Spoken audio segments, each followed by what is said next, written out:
بسم اللہ الرحمن الرحیم وصلی اللہ علی محمد وآلہ اما بعد۔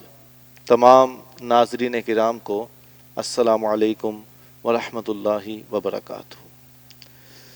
الحمدللہ، اللہ کا یہ بڑا احسان ہے کہ ہمیں اسلام جیسی دولت نصیب کی، اور اسلام ایک واحد مذہب ہے کہ جو آپ کی زندگی کے ہر حال میں آپ کی رہنمائی کرتا ہے۔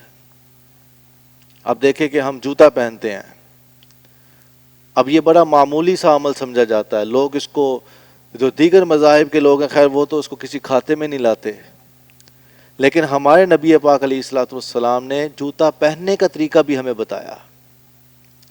آج آپ کو اس ویڈیو کی وساطت سے جوتا پہننے کا مسنون طریقہ انشاءاللہ آپ سیکھیں گے، اور یہ ارادہ پکا کر لے کہ جو ہم سیکھیں گے انشاءاللہ اس پہ عمل بھی کریں گے۔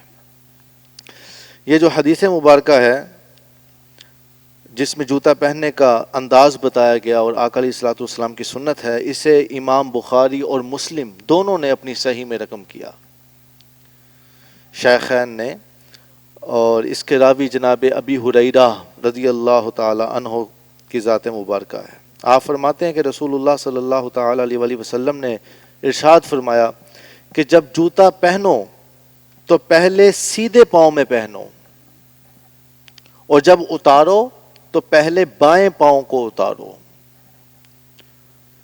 کہ دہنا پہننے میں پہل ہو اور اتارنے میں پیچھے، یعنی کہ جب آپ جوتا پہننے لگیں تو پہلے سیدھا پاؤں داخل کریں پھر الٹا، اور جب آپ اتارنے لگیں تو پہلے الٹا پھر سیدھا۔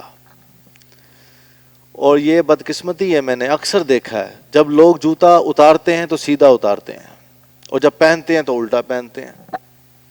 وہ ایسے شیطان کے اندر جکڑے ہوئے ہیں، شیطان ان کو ایسے ڈالا ہوا ہے۔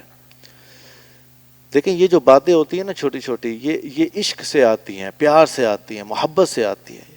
یہ نہیں کہ آپ ایک مرتبہ سن لیں گے تو کل کو یہ عمل آپ کے اندر رچ بس جائے گا، نہیں، اس کی عادت بنانی پڑتی ہے، اس کو ذہن میں رکھنا پڑتا ہے۔ ایک دو مرتبہ غلطی بھی ہوگی لیکن پھر ذہن میں آئے پھر اتاریں۔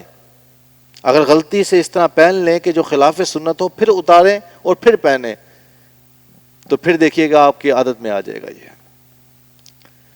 اچھا، اسی طرح میں نے دیکھا ہے کہ مسجد میں جب دوست کوئی تشریف لاتے ہیں نماز پڑھنے کے لیے تو وہ مسجد میں داخل ہونے میں تو سنت ادا کرتے ہیں لیکن جوتا اتارنے کی سنت ادا نہیں کرتے۔ اب مسجد میں داخلے کی سنت کیا ہے کہ پہلے سیدھا پاؤں داخل کرنا ہے، اور ظاہر سی بات ہے اگر سیدھا پاؤں داخل کرنا ہے تو لوگ کیا کرتے ہیں کہ پہلے سیدھے پاؤں میں سے جوتے میں سے پاؤں نکال کر اندر رکھ لیتے ہیں پھر الٹا۔ اگرچہ مسجد میں داخل ہونے کی سنت ادا ہوئی مگر جوتا اتارنے کی سنت ادا نہیں ہوتی، اور جب واپس جاتے ہیں گھر کی طرف جوتا پہنتے ہیں تو پھر بھی سنت ادا نہیں کرتے، چونکہ مسجد میں بایاں پاؤں باہر نکالنا سنت ہے، وہ باہر نکال کے بایاں پاؤں داخل کر دیتے ہیں جوتے میں۔ تو اس میں بھی خیال رکھیں، اور اس میں یوں ہے کہ آپ جب مسجد میں داخل ہونے لگیں، اب جوتا اتارنا ہے تو پہلے بایاں پاؤں باہر نکال کر جوتے پہ رکھ لیں، پھر سیدھا پاؤں نکالیں اور مسجد میں داخل ہوں۔ اور اسی طرح جب آپ نے باہر آنا ہے تو الٹا پاؤں پہلے جوتے پہ رکھیں اور سیدھا پاؤں داخل کریں جوتے میں۔ اس بات کا ہر جگہ پر جو ہے اہتمام کریں۔ اللہ پاک اس حدیث پاک پر ہمیں عمل کی توفیق دے۔ انشاءاللہ پھر حاضر ہوں گے۔ السلام علیکم ورحمۃ اللہ وبرکاتہ۔